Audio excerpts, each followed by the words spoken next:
Alright, so dadaan tayo sa isang lugar na yung park na maganda rin dito sa Toronto. Hindi naman masyadong malaki pero maganda siya. Meron din dito, maliit yan. Yeah, so ito yung bridge ng yan yung subway. Sakayan ng mga tao na kung saan saan sila pwedeng pumunta. Yeah.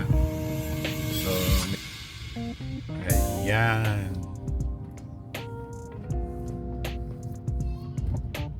Alright, so dito na tayo.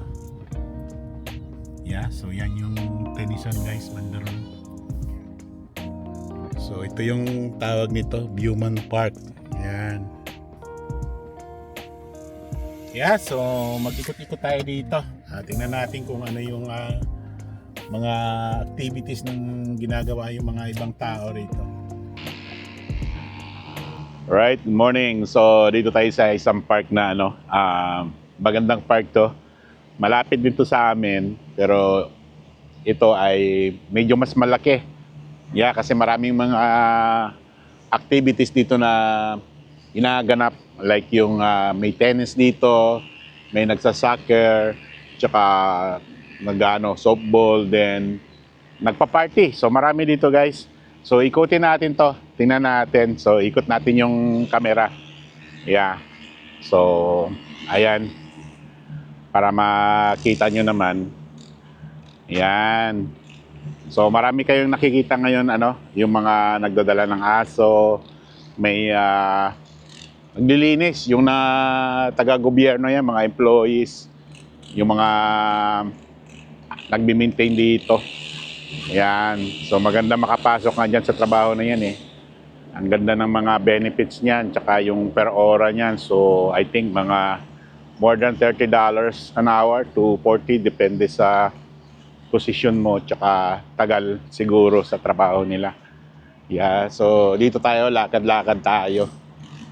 Yan. So daming nadala nila yung mga alaga nila.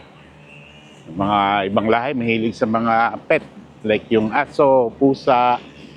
Yeah. Maingay, no? So meron din silang dito, yung playground. Yan.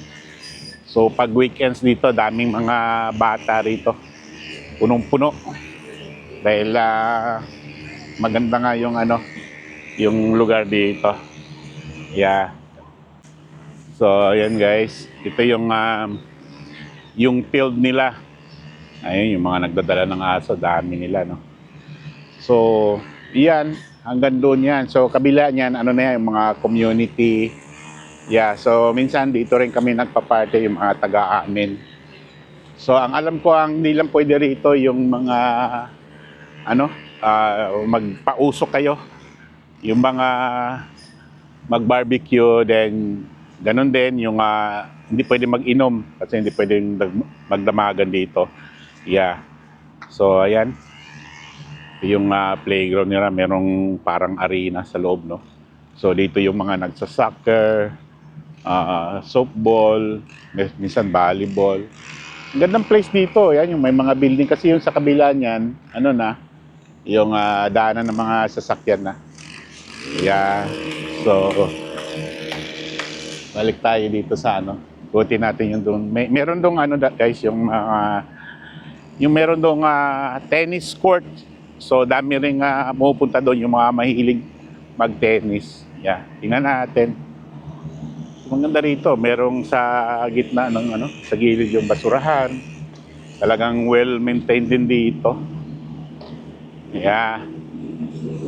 Yan mga naglilinis. Kasi inaano nila yung mga damo rito. Yan ganda ng pagkaputol niyan. Yan. So, doon tayo pupunta. Tingnan natin yung mga may naglaro ng tennis. So, ganda rito, no? Green na green. Yeah. Daming mga bola, no? Yan. So, merong sign dito.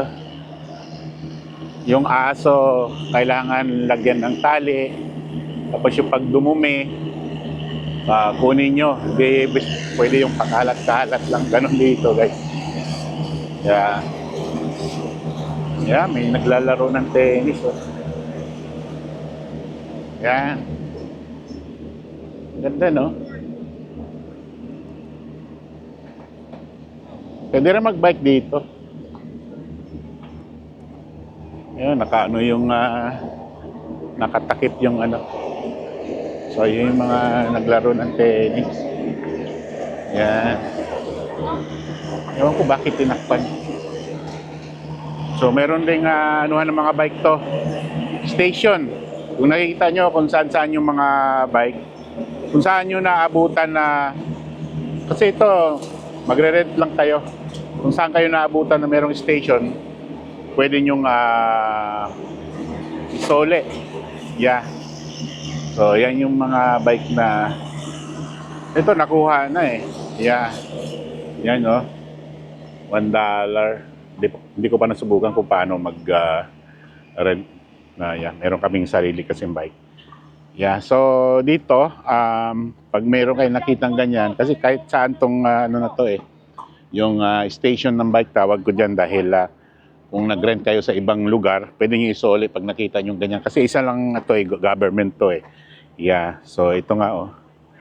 So ito yung Viewmar Park pala dito. So nandito tayo.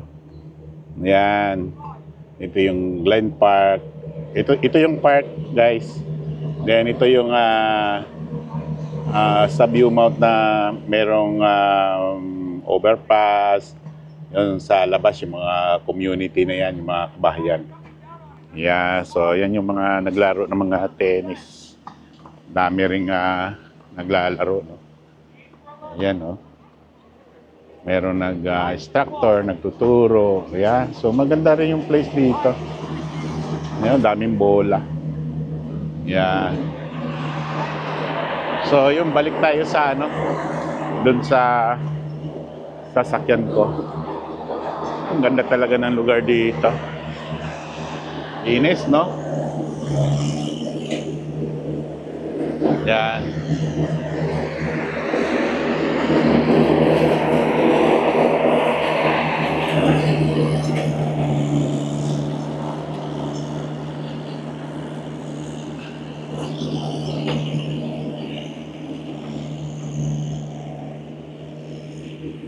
So balik na tayo doon sa pinarkingan ko.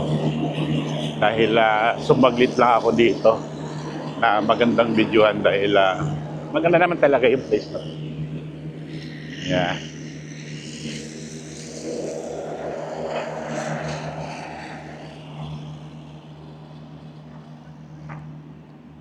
Alright, so that's it guys. So sa susunod, hanap naman tayo ng ibang place na pwede nating pag-videohan kung saan merong maganda. Alright, see you guys. Thanks for watching.